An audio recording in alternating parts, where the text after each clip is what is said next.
আসসালামাইকুম, চলে আসলাম নতুন একটি ভিডিও নিয়ে।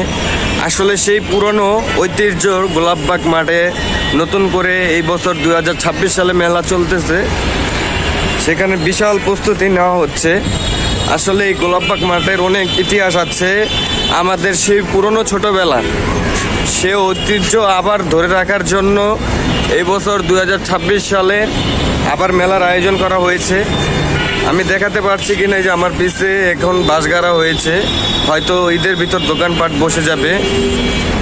আসলে যে যেখানেই থাকেন, এ এলাকার পূর্বের যারা ছিলেন তারা চলে আসবেন ঈদের দিন ঈদ আনন্দ করতে পরিবার নিয়ে। আসলে গোলাপবাগ মাঠে এরকম একটা জিনিস আবার উপভোগ করব, সেটা অনেক আনন্দদায়ক হবে।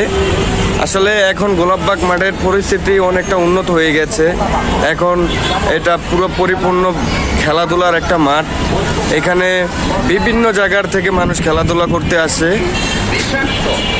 আর এই গোলাপবাগ মাঠে আবার যখন ঈদ আনন্দ উপভোগ করতে পারবো, তার জন্য অনেক আনন্দিত। যারা এই আয়োজন করতেছে তাদেরকে অনেক অনেক ধন্যবাদ, যে আবার সেই পুরনো ঐতিহ্য আমরা খুঁজে পাবো এই মেলার মাধ্যমে।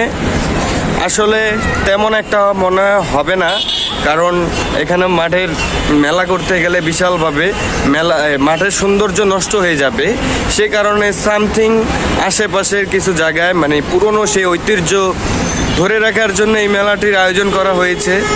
আসলে আমরা সবাই উপভোগ করব ঈদের দিন, সবাই সবার পরিবার নিয়ে ঈদ আনন্দ উপভোগ করার জন্য চলে আসব গোলাপবাগ মাঠে।